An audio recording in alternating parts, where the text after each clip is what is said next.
Hello everyone. Considering the time of year, it has made me think that this might be the time to check up on those you haven't seen or spoken to in a while.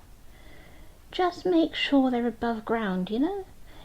Maybe your grandparents or even those you have a grudge with. Sort it now, because this is the time of year when people are more likely to turn themselves to soil. So when most people are enjoying life with family and friends, there are those who are awkward or just have no one. Because we don't want those rope necklaces being bought. And to those of you who feel they have no one, do something kind for someone.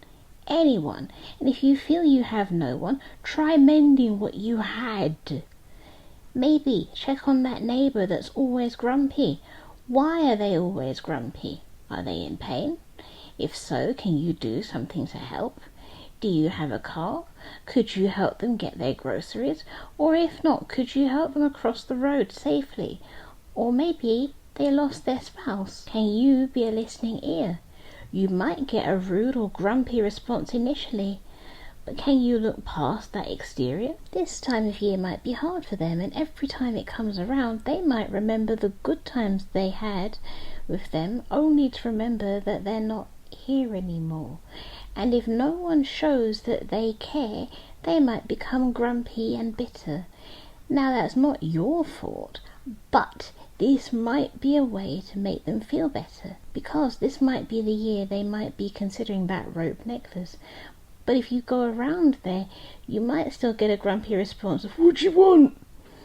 But the more you go around and look through that, you might become the son or daughter that they haven't had contact with in a while. You might end up forming a friendship that you never realized you needed. Just go round and ask if they need help with anything. Their garden, their shopping, walking their pets. Just make yourself available and don't be cynical and see what happens. Or on the other hand, if you know you're the cause of the grumpiness, now might be the time to apologize and settle any differences and try and start afresh. But also, is the person in pain? Because I know that when I was in pain and it got really bad, I wasn't nice either.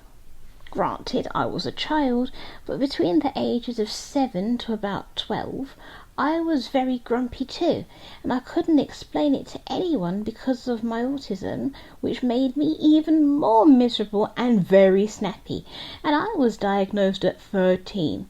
But they said I've had it since the age of 7 based on the x-rays, so imagine all that time from my childhood not being able to express it and worried that if I was in a lot of pain and I took a day off school, people would think I was faking, especially as I couldn't express how I was feeling. Now obviously we should be nice all the time, but this is the time of year to think about the things you haven't thought about in a while and see if there's anything to do to mend, because a lot of people are alone and decide that it's soil time, and if there's nothing to stop them and nobody to help them, they might do it. I mean, what do they have to lose? And also think about this for a second. Women tend to think very carefully before they do actions, especially ones that will affect everyone. Men are very logical, so if they want to do something, they are more likely to do it after thinking about it and see how it benefits them. We think more about emotion and care about the family and how it will affect the children. But if men want to do it, they're more likely to do it than we are. So look out for them too, because whereas we might express our feelings and show how sad we are, men are told to suck it up. So we have to look for the signs that they might. I will do another video on that at some point, but I'm sure you know the basics. If they change suddenly, keep an eye. Keep this in mind. You can only go forward from this moment, so don't go forward wishing you'd done this or done that. But anyway, if you're still here, please remember this. You're handsome, and you're beautiful, and you? Well, I'm speechless. I'll let you know next time I see you. Over to the pets. Hello all, this is Sylvie. If you liked what you saw, then subscribe for more. Hey everyone, my name's Bonjo.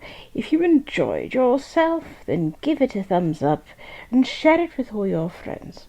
Hi everybody, I'm Jack, and if you had fun, then comment down below and let my mum know what was the scariest thing you've ever had to go through and made it through the other side.